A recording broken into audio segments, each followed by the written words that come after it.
Alhamdulillah wassalatu wassalamu ala Rasulillah wa la haula wa la quwwata illa billah. Asyhadu an la ilaha illallah wahdahu la syarika lahu wa asyhadu anna Muhammadan abduhu wa rasuluh.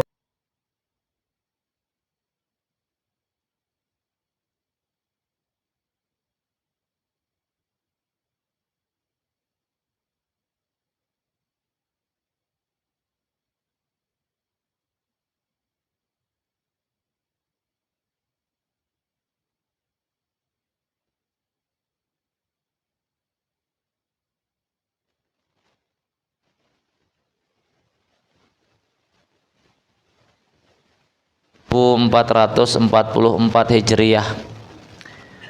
Ada yang lain suasananya ya. Seharusnya bukan saya yang berdiri di sini nih. Qadarullah, Allah telah panggil beliau ya. Ala kulli hal, kita bersyukur Allah masih memberikan kepada masjid ini orang-orang yang kemudian memiliki potensi untuk kemudian mengembangkan masjid ini. Hadirin Bapak Ibu yang semoga dirahmati Allah Subhanahu wa taala. Tentunya di awal Ramadan ini perlu kemudian kita berupaya untuk menata hati kita ya. Membuat program-program terkait bagaimana kemudian 1 bulan ke depan untuk memaksimalkan Ramadan yang masih Allah jadikan hadiah sebagai kehidupan kita hari ini. Karena boleh jadi ini menjadi Ramadan terakhir kita sebagaimana mereka-mereka yang telah mendahului kita ya. Bapak Ibu yang semoga dirahmati Allah Subhanahu wa taala. Hadis, ayat-ayat yang atau dalil-dalil yang kemudian berbicara tentang Ramadan insyaallah sudah sama-sama ngerti, sama-sama faham, sekalipun mungkin kurang hafal ya. Rasulullah sallallahu alaihi wasallam juga kemudian sudah banyak mengingatkan dalam sabdanya terkait dengan Ramadan, di mana hadis yang kemudian sering disampaikan oleh para khatib di awal-awal Ramadan adalah apa yang kemudian Rasulullah sallallahu alaihi wasallam sabdakan, man shoma ramadhana imanan wa ihtisaban ghufira lahu ma taqaddama min dzambihi. Atau kama qala alaihi salatu wassalam.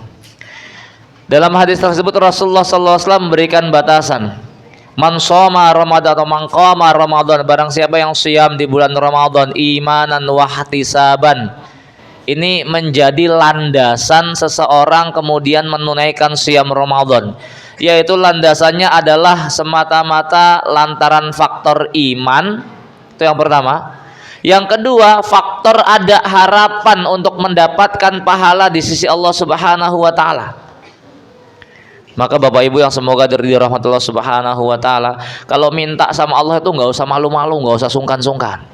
Ya, kalau kemudian kita beribadah, setelah beribadah doa minta sama Allah tuh nggak usah malu-malu, minta supaya kemudian dipahalai setiap ibadah yang kemudian kita lakukan, karena memang yang namanya ketika kita beribadah kepada Allah Subhanahu wa taala itu harus punya harapan, ihtisab tadi, faktor iman dan faktor ihtisab, faktor berangkat dari iman kita kepada Allah Subhanahu wa taala yang menjadikan kemudian kita mau bangkit di tengah malam kemudian sahur, padahal ngelanjutin tidur lebih enak itu. Maka Bapak Ibu yang semoga dirahmati Allah Subhanahu wa taala, itu dua faktor terpenting.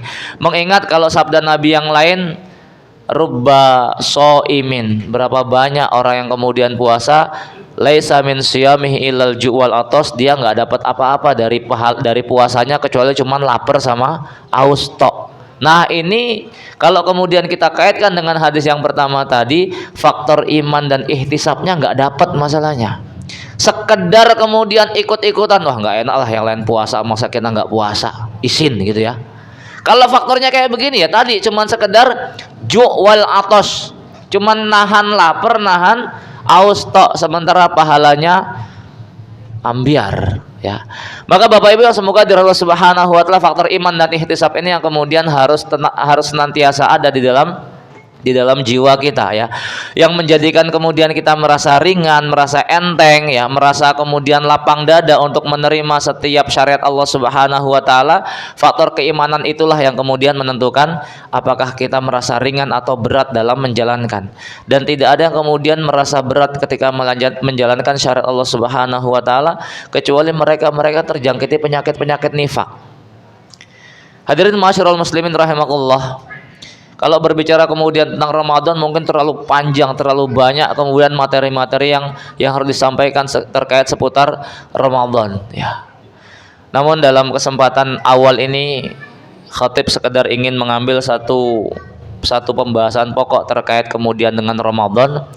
Di antara nama lain daripada syahrul Ramadan itu adalah syahrul Quran. Karena memang dia sangat berkaitan dengan turunnya Al-Quran. Kalau dalam sabdanya, di mana Rasulullah SAW itu kemudian menyebutkan setiap atau semua kitabullah ya, semua kitab-kitab samawi itu turunnya di bulan Ramadan. Suhuf Nabi Ibrahim, lembaran Nabiullah Ibrahim alaihissalam itu turun di awal-awal bulan Ramadan, tanggal 1 bulan Ramadan. Ini yang menjadikan spesial sebetulnya Ramadan itu. Kemudian Tauratnya Nabi Musa itu turun di tanggal 8 Ramadan ya, kalau nggak salah ingat ya. Kemudian Injilnya Nabi Isa turun di tanggal 13 Ramadan. Al-Quran turun tanggal, mesti nyebutnya 17 Ramadan ya. Satu surat yang kemudian kita sudah sama-sama hafal ya, surat Al-Qadr ya. Inna anzalnahu fi lailatul qadr, sesungguhnya kami telah menurunkannya Quran pada Lailatul Qadar. Tanggal 17 kira-kira memungkinkan nggak masuk Lailatul Qadar? Umumnya Lailatul Qadar itu kan 10 hari terakhir loh. Iya kan? Iya, Allah jelas-jelas menegaskan turunkan Al-Quran itu di Lailatul Qadar. Maka dalam lanjutan hadis tadi Rasul kemudian menyebutkan dan Quran Allah turunkan di tanggal 24 Ramadan. Terlepas dari perbedaan pendapat tersebut, yang jelas semua kitabullah, semua kitab samawi itu turunnya di bulan Ramadan, dan inilah yang menjadikan Ramadan itu sangat spesial. Kalau kita pernah kemudian berbicara bahwasanya Allah Subhanahu wa taala memiliki bulan itu 12 ya, bulan-bulan Hijriyah itu kan ada 12 ya. Dari 12 itu ada 4 yang haram, 4 yang kemudian Allah muliakan. Terkait bulan-bulan haram, maka Allah Subhanahu wa taala kemudian memberikan warning keras, fala tazlimu fihinna anfusakum. Jangan kalian berbuat zalim di salah satu 4 bulan haram itu. Bukan berarti kemudian di luar bulan haram boleh berbuat zalim. Artinya bulan haram itu bulan spesial, pahala dilipat gandakan. Kalau kemudian pahala dilipat gandakan, maka dosa juga bisa berlipat ganda. Hadirin ma'asyiral muslimin rahimakumullah, kita ini Allah takdirkan menjadi umat paling akhir, memiliki nabi paling penutup. Cuman jangan kemudian merasa minder, sekalipun kita menjadi umat paling akhir, cuman Allah menjadikan kita sebagai umat, sebagai saksi atas umat-umat terdahulu ya. Kalau kemudian kita mau membandingkan usia yang Allah berikan kepada kita dengan usia yang Allah berikan kepada umat-umat terdahulu, maka kayaknya berat bagi kita untuk mengimbangi pahala umat-umat terdahulu. Maka bagi umat ini Allah berikan sesuatu yang paling spesial. Ada hari, ada waktu di mana ketika seorang hamba itu melakukan amal-amal solih,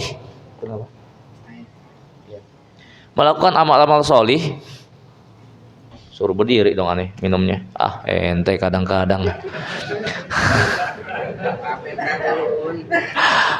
Khutbah kedua gitu ya, kayak Jumatan ya, dimana ketika seorang hamba melakukan amal solih di beberapa kondisi itu kemudian berlipat ganda pahalanya. pada posisi pertama ada waktu di mana ketika seorang hamba melakukan amal-amal soleh di waktu-waktu tersebut maka akan berlipat ganda pahalanya.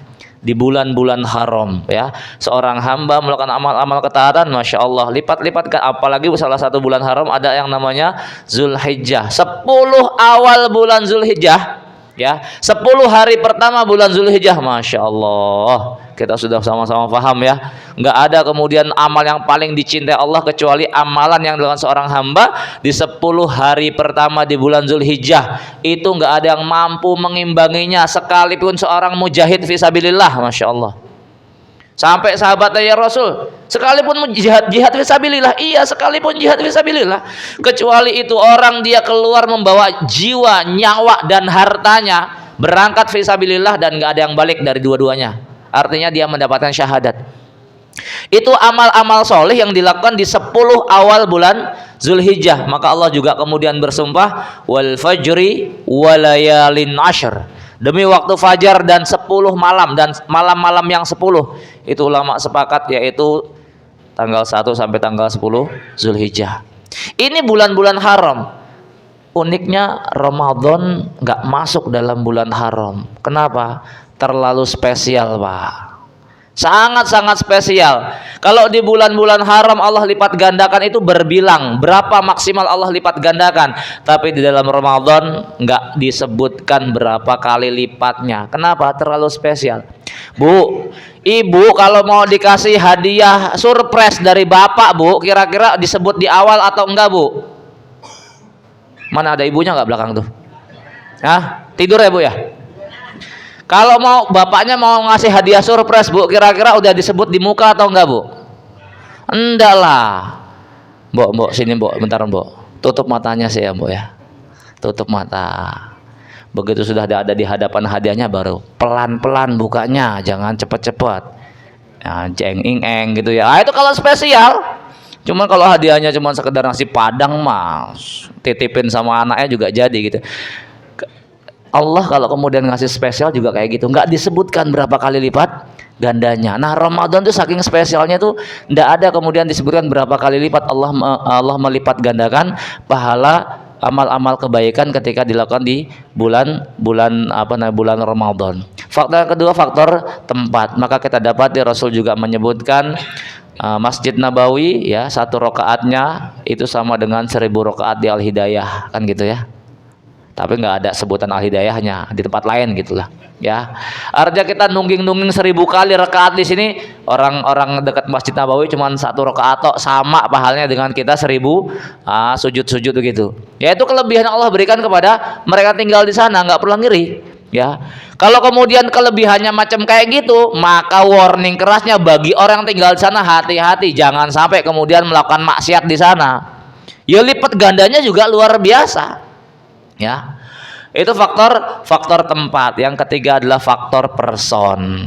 Orang solih, orang punya ilmu, orang kemudian ketika dia beribadah dengan landasan ilmu yang benar, seorang alim, seorang ulama ketika beribadah tentu pahalanya berbeda dengan orang awam ketika ibadah yang hanya ikut-ikutan. Kenapa? Orang alim dia landasannya mencari dalil untuk kemudian menjadi landasan dia dalam beribadah, itu kan butuh perjuangan. Sementara orang awamnya hanya sekedar ngikut orang alimnya saja, kan begitu. Nah, ini tentu juga pahalanya berbeda. Sebagaimana ketika orang alim melakukan kemaksiatan itu juga beda dosanya dengan orang awam. Maka ada sebuah kalimat, ibadahnya orang fasik itu akan menjadi maksiatnya orang alim. Bisa difahami nggak itu? Ibadahnya orang fasik itu akan menjadi maksiatnya orang alim. Bisa difahami? Tak kasih contoh biar mudah memahaminya.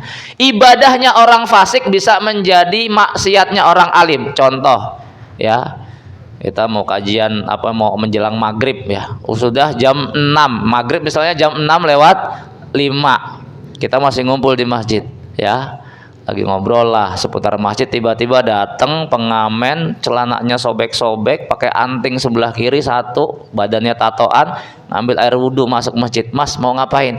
Mau sholat asar. Yang ada di hati kita ngelihat preman ya, pentolan gitu ya, pokok tatoan semua lah, celana sobek-sobek, masuk masjid jam 6 kurang 5, 10 menit lagi mau masuk waktu maghrib. Tanya mau ngapain? Mau sholat asar. Yang ada di hati kita apa? Ya, alhamdulillah masih ingat sholat dia. Ya, karena umumnya orang kayak gitu boro-boro ingat sholat gitu ya, boro-boro mau sholat, ingat sholat aja, alhamdulillah kan begitu. Kita saksikan kayak begitu, hati kita masih, alhamdulillah orang kayak gitu masih mau sholat. Cuman bayangkan Pak, kalau misalnya ketua DKM, siapa? Kok jam 6 kurang 5 masuk ke masjid, ngapain Pak? Mau sholat asar.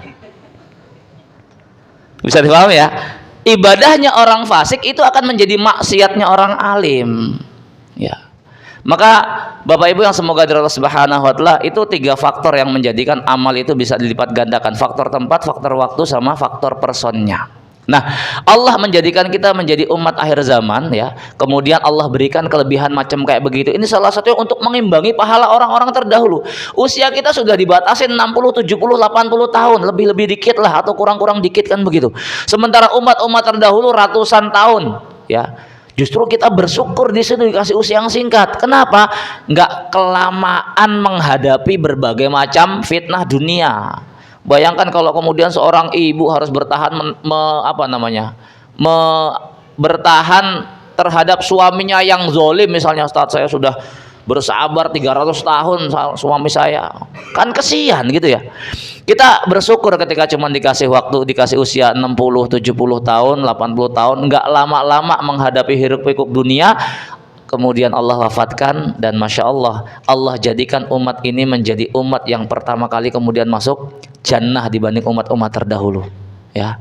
Maka Bapak Ibu yang semoga dari Allah Subhanahu wa taala, Ramadan itu hadiah spesial buat kita, dan tidak ada yang menjadikan Ramadan itu spesial kecuali lantaran di Ramadan itulah Allah turunkan setiap kalamnya. Dan hari ini Allah menjadikan Quran itu sebagai syariat bagi kita. Tidak ada yang menjadikan Ramadan mulia itu melainkan Quran, dan tidak ada yang menjadikan bumi Mekah dan Madinah itu mulia melainkan di bumi itulah Allah turunkan Quran. Tidak ada yang menjadikan Rasulullah Muhammad SAW menjadi nabi paling spesial kecuali kepada beliaulah diturunkan Quran. Tidak ada yang menjadikan malaikat Jibril alaihissalam menjadi malaikat paling mulia melainkan lantaran kepada beliaulah Allah mengamanahkan untuk menyampaikan wahyu Quran. Dan tidak ada yang menjadikan umat ini diangkat derajatnya oleh Allah Subhanahu wa taala kecuali lantaran kepada umat inilah Allah turunkan Quran. Maka jangan pernah menjauh dari Quran. Dan dalam Ramadan itu ada amalan-amalan yang paling spesial. Di beberapa tempat, di beberapa waktu itu ada amalan-amalan yang paling spesial, di mana tidak ada amalan yang lebih spesial dari amalan tersebut ya. Contoh misalnya di tanggal 10 Zulhijjah. Tanggal 10 Zulhijjah amalan paling utama apa? Menumpahkan darah kurban. Enggak ada amalan yang melampaui amalan menumpahkan darah kurban. Itu amal yang paling dicintai Allah adalah sesuai dengan kondisinya. Sama pula di Ramadan itu tidak ada amalan yang paling dicintai oleh Allah kecuali satu, siyam, puasa. Maka Bapak Ibu yang semoga dari Allah Subhanahu wa taala, kalau ada seseorang pas masuk Ramadan infaknya jor-joran, wah bikin acaranya luar biasa, bukber tiap hari ya kan, bukber tiap hari, santunan kesana kemari, pokoknya macam-macam, tapi nggak puasa, nggak punya nilai itu Pak, demi Allah nggak punya nilai, karena tidak ada amal yang paling spesial ketika masuk Ramadan ya kecuali puasanya itu. Baru kemudian tingkat berikutnya adalah qiraatul Quran ya. Maka kalau kemudian bicara tentang salaf ketika mereka masuk Ramadan dalam perkara qiraatul Quran, itu nggak ada yang kemudian kita bisa nandingin lah. Akal kita bisa jebol untuk memahami mereka, nggak logis semuanya. Bagaimana Imam Syafi'i kok sehari semalam bisa ngatamin 2 kali itu piye? Lalu kita baca 1 juz saja bisa 1 jam, ya toh? 1 juz 1 jam, coba Imam Syafi'i sehari semalam 2 kali hatam, logis nggak? Nggak logis. Tapi jangan samakan lisan antum dengan lisan Imam Syafi'i. Imam Syafi'i orang Arab, ngelindurnya aja baca Quran, ya kan? Lah kita, ya, Masya Allah, ya, Imam Syafi'i umur 7 tahun udah hatam Quran ya, udah hafal Quran. Kita umur 50 tahun juga masih belepotan, ngaku ya, ketawa kan. Alhamdulillah nih kita punya marbot, masya Allah suaranya cakep ya, terus juga waktunya banyak buat mengajarkan pemuda-pemuda kita qiraatul Quran nih ya, yang masih agak belepetan bisa itulah ngikut sama Mas Anis deh tuh, nggak usah malu-malu lah, mau sampai kapan malu nggak bisa baca Quran, mau sampai kapan coba ya. Nggak usah malu untuk perkara kayak begitu, datang ke Mas Anis ya, ngikutlah dengan teman-teman yang lain supaya kemudian ya sekalipun masih alif bata nggak ada kemudian kata malu untuk mempelajari Quran. Bapak Ibu yang semoga dari Allah Subhanahu wa taala ya. Cukup ya, nggak usah panjang-panjang lah. Terlalu malam pula nanti kita masih harus tutup dengan witir. Mudah-mudahan Allah Subhanahu wa taala memberikan kesempatan kepada kita untuk menyelesaikan Ramadan ini dengan sebaik-baiknya dan menjadikan hati kita hati yang lapang, dimudahkan urusan kita untuk kemudian memperbanyak amal-amal ibadah kita, mulai dari siamnya, qiyamul lailnya, kemudian qiraatul Qur'annya dan amal-amal soleh yang lain. Kita tutup dengan kafir majlis. Aku qouli hadza subhanakallahumma bihamdika asyhadu an la ilaha illa anta astaghfiruka wa atubu ilaik. Wa sallallahu nabiyina Muhammadin. Assalamualaikum warahmatullahi wabarakatuh.